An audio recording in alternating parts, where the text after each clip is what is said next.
മാന്യ പ്രേക്ഷകർക്ക് സ്വാഗതം. കഴിഞ്ഞ ഒരാഴ്ചയ്ക്ക് മുമ്പ് ഞാനിവിടുന്ന് തിരുവനന്തപുരത്ത് നിന്ന് കൊട്ടാരക്കരയിലോട്ട് പോകുന്ന വഴി സാധാരണ ഞാൻ ഇന്ത്യൻ ഓയിൽ പമ്പിലാണ് സാധാരണ കയറാറുള്ളത്.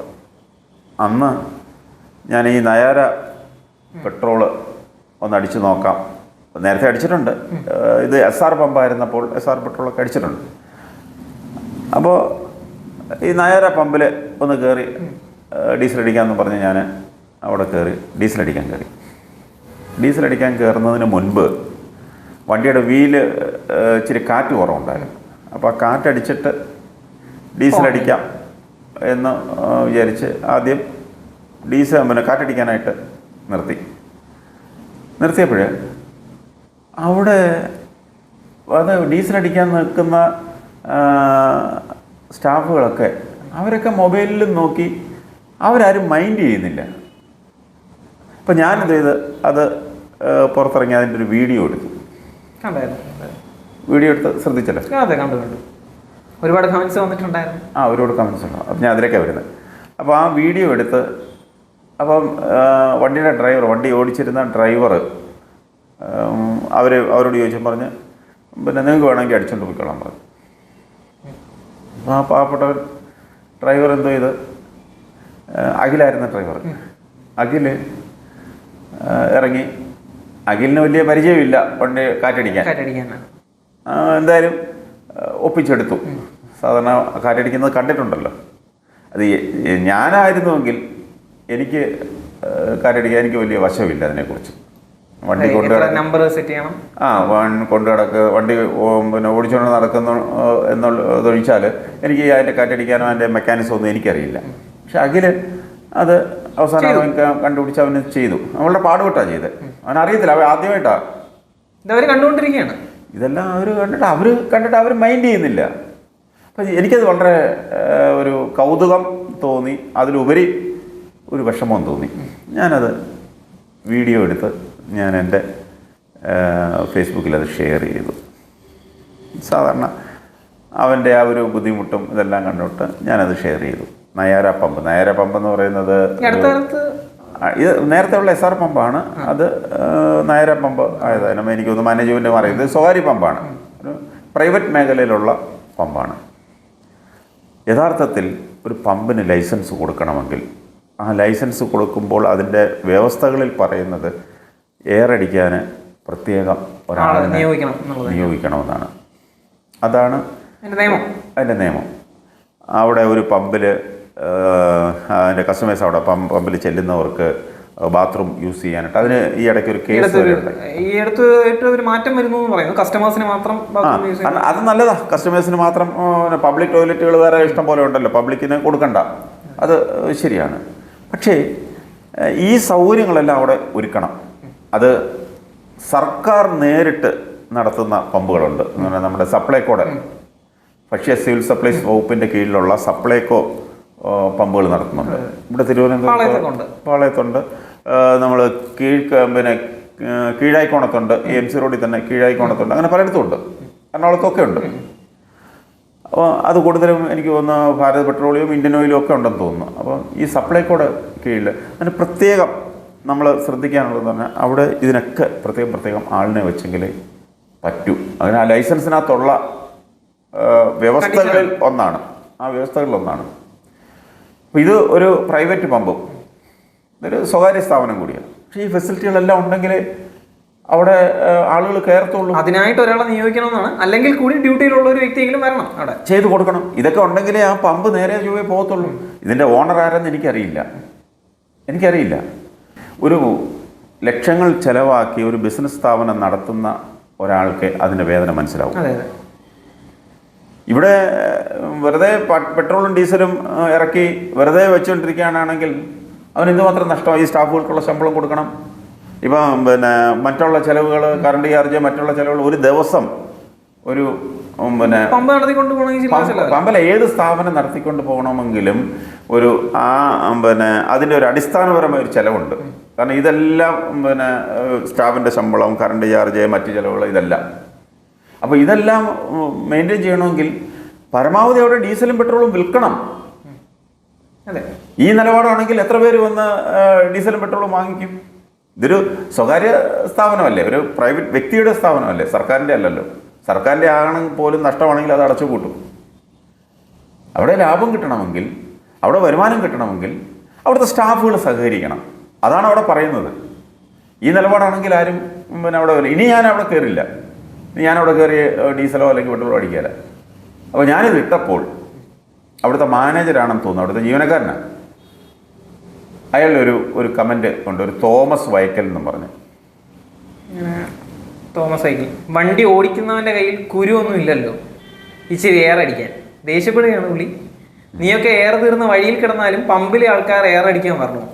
ഞാനൊരു പമ്പ് ജീവനക്കാരനാണ്. രാവിലെ മുതൽ രാത്രി വരെ തുച്ഛമായ പൈസയ്ക്ക് ജോലി ചെയ്യുന്നവരാണ് ഞങ്ങൾ. നിന്നെപ്പോലെയുള്ളവൻ്റെയൊക്കെ വായിലിരിക്കുന്ന ചീത്ത എത്രയോ കേൾക്കുന്നു. ഒരു തുള്ളി എണ്ണ വെളിയിൽ വീണാൽ ചീത്ത. ഒരു വ്ളോഗർ ഈ നാട്ടിൽ എന്തെല്ലാം നല്ല കാര്യങ്ങൾ ചെയ്യുന്നുണ്ടോ? 300 രൂപയ്ക്ക് ജോലി ചെയ്യുന്നവൻ്റെ മണ്ടയിൽ കയറാൻ എന്താ സുഖം എന്നാണ് തോമസ് പറയുന്നത്. തോമസിന് കൂലി കുറഞ്ഞു പോയത് നമ്മളല്ലല്ലോ അതിന് കുറ്റക്കാരൻ. കൂടുതൽ കൂലി കിട്ടുന്നിടത്ത് ജോലി ചെയ്യണമായിരുന്നു, അപ്പോൾ പിന്നെ കൂടുതൽ ശമ്പളം കിട്ടും. ഈ തോമസിൻ്റെ തോമസിന് തന്നെ മറുപടിയായിട്ട് വേറെ ഒരാൾ അതിനകത്ത് കമൻറ്റ് ചെയ്തിട്ടുണ്ട്. ഒരുപാട് റിപ്ലൈകൾ വരുന്നുണ്ട്. ഒരാൾ കളക്ടർ ഉദ്യോഗത്തിന് പോയിക്കൂടെ എന്നാണ് ലിജോ ചോദിക്കുന്നത്. എടോ ഇവിടെ ഇതൊക്കെ ചെയ്യാൻ ഇവിടെയൊക്കെ ഈ തൊഴിൽ ചെയ്യുന്നവർ ധാരാളം പേരുണ്ട്. അവർ എയർ അടിച്ച് തരാറുണ്ട്. അത് കഴിഞ്ഞ് 20 രൂപയെങ്കിലും കൊടുക്കാറുണ്ട്. പലപ്പോഴും അത് വാങ്ങാറില്ല. എന്ത് തൊഴിലിനും അതിൻ്റെ മഹത്വമുണ്ട്. ഇതൊരു സർവീസാണ്. തുച്ഛമായ ശമ്പളമാണെന്ന് കരുതി അതിൻ്റെ കാര്യങ്ങൾ വരുന്നവരോടല്ല തീർക്കേണ്ടത്. പഠിക്കാൻ വിട്ടപ്പോൾ പഠിക്കണമായിരുന്നു എങ്കിൽ PSC എഴുതി സർക്കാർ ഓഫീസിൽ ഇരുന്ന് ശമ്പളം വാങ്ങി പകൽ ഉറങ്ങാമായിരുന്നല്ലോ. അല്ല, IAS ജോലിക്ക് വേണമെങ്കിലും കിട്ടിയായിരുന്നു, പഠിക്കാൻ പോയിരുന്നെങ്കിൽ. IAS ആര് പഠിക്കാതെ അല്ലല്ലോ IAS കിട്ടുന്നത്. നിന്റെയൊക്കെ ചെയ്തി മൂലം കഷ്ടപ്പെടുന്നത് നിന്റെ മുതലാളിയാണ്. പോയിന്റ് വരുന്ന അവിടെയാണ്. നീ പണിക്ക് പോലും കൊള്ളാത്തവനാണ്. കിട്ടുന്ന ശമ്പളത്തിനനുസരിച്ച് ജോലിയെങ്കിൽ എന്തിന് ഈ ജോലിയിൽ കടിച്ചു തൂങ്ങുന്നു? ഇട്ടിട്ട് പോണേ. ഒരാൾ ഇയാളെ അറിയാവുന്ന, ഈ തോമസ് വൈക്കലിനെ അറിയാവുന്ന ഒരാൾ അതിനകത്ത് കമൻറ്റ് ചെയ്തിട്ടുണ്ടായിരുന്നു. എന്തായിരുന്നു അയാൾ പറഞ്ഞിരിക്കുന്നത്? ഇയാൾക്ക് നേരത്തെ ടെലിഫോൺ എക്സ്ചേഞ്ചിലാണ് കണ്ട ജോലി എന്ന് പോലും അയാൾക്ക് അറിയാവുന്ന ഒരാളാണ്. ആ ടെലിഫോൺ എക്സ്ചേഞ്ച് ഇരുന്ന് ഇയാൾ പണിയൊക്കെ അയാൾ പറഞ്ഞിട്ടുണ്ട്. ആ കമൻറ്റിനകത്ത് ഞാൻ ആ കമൻറ്റ് ശ്രദ്ധയിൽപ്പെട്ടായിരുന്നു. കമൻറ്റ് ഇപ്പം കിട്ടിയില്ല.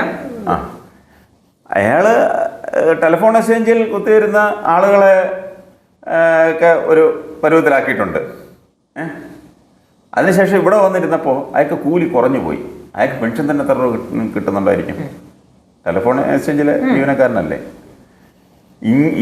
ഇവനെ പോലെയുള്ള ആളുകളെ അവിടെ പമ്പിൽ പിടിച്ചിരുത്തിയാൽ പോലും ആ പമ്പിൽ പിന്നെ ഉടമസ്ഥന്, ആ പമ്പ് ലക്ഷങ്ങൾ മുടക്കി നടത്തുന്ന ആ പമ്പിൻ്റെ ഉടമസ്ഥന് വലിയ ലാഭമായിരിക്കും. കാരണം ക്യൂ നിന്ന് ആളുകൾ പെട്രോൾ അടിക്കാൻ നിൽക്കും, ഇല്ലേ?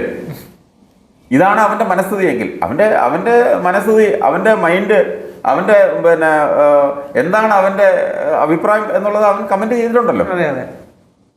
ഇതുപോലെ കമൻറ്റ് ചെയ്യുന്നവൻ്റെ ഇതേ മനോഭാവമുള്ള ഒരുത്തനെ പിടിച്ച് അവിടെ പമ്പിൽ നിർത്തിയാൽ ആ മുതലാളി കുത്തുവാള എടുക്കത്തേ ഉള്ളൂ. ഞാനാണെങ്കിൽ അവനെ ഇതുപോലുള്ളവനെ ഞാൻ ജോലിക്ക് നിർത്തുമോ? ഞാൻ ആ പമ്പ് നടത്തുന്നെങ്കിൽ ഒരിക്കലും നിർത്തിയാല. എന്നാൽ അവന് പറയാം ഇത് അതങ്ങനെ ഇപ്പോൾ, അല്ലെങ്കിൽ പിന്നെ അവിടെ ജോലി കൂടെ ഈ ജോലിക്കാരുടെ ഒരു മനോഭാവമാണ് അതിനകത്ത് കണ്ടത് മൊത്തം. ഞാനൊരു വീഡിയോ കാണിക്കാം.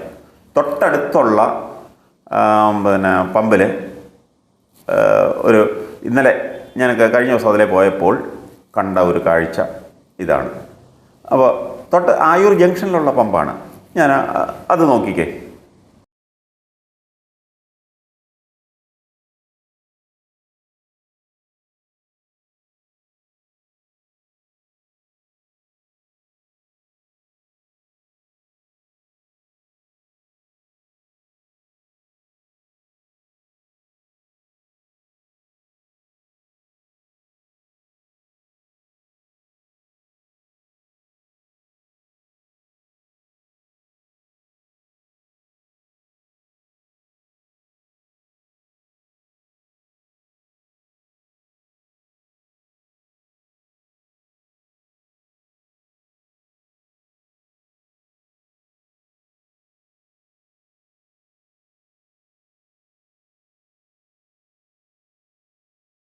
അപ്പോൾ അത് കണ്ടല്ലോ.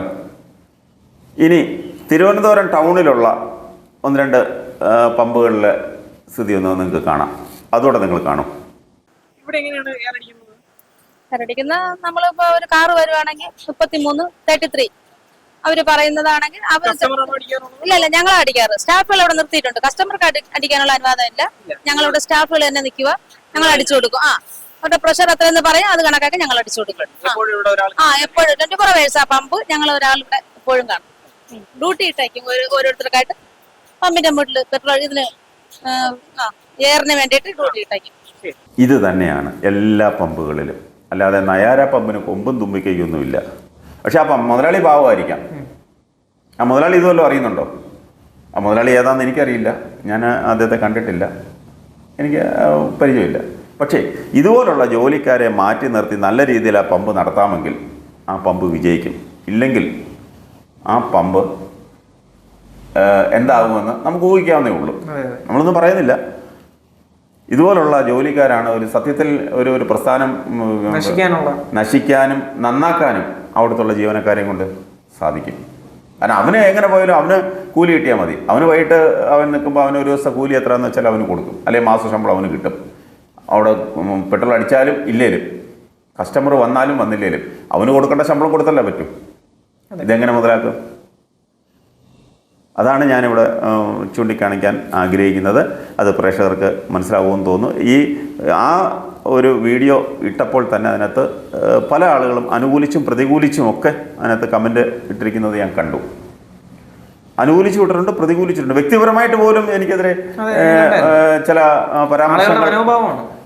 പരാമർശങ്ങൾ ഈ തോമസ് തന്നെ വ്യക്തിപരമായിട്ട് ചില പരാമർശങ്ങൾ അതിനകത്ത് നടത്തിയിട്ടുണ്ട്. അതുകൊണ്ടാണ് ഞാൻ ഈ തോമസ് വൈക്കലിൻ്റെ പ്രത്യേകം കമൻറ്റ് ഞാൻ പറഞ്ഞത്. അയാളാണ് കമൻറ്റ് ഇട്ടിരിക്കുന്നത്. അവിടുത്തെ ജീവനക്കാരനായിരിക്കാം, അയാൾ ചിലപ്പോൾ മാനേജരായിരിക്കാം, ആരോ ആകട്ടെ. അയാൾ തന്നെ പറയുന്നത് അയാൾ പമ്പിലെ ജീവനക്കാരനാണെന്ന്. പക്ഷേ അയാളുടെ മനോഭാവം അതാണ്. ഇതുപോലുള്ള മനോഭാവമുള്ള ആളുകളെ മാറ്റി നിർത്തുക തന്നെ വേണം. എങ്കിലേ പണം മുടക്കി ബിസിനസ് ചെയ്യുന്ന ഒരു ബിസിനസ്സുകാരൻ അവൻ വിജയിക്കൂ.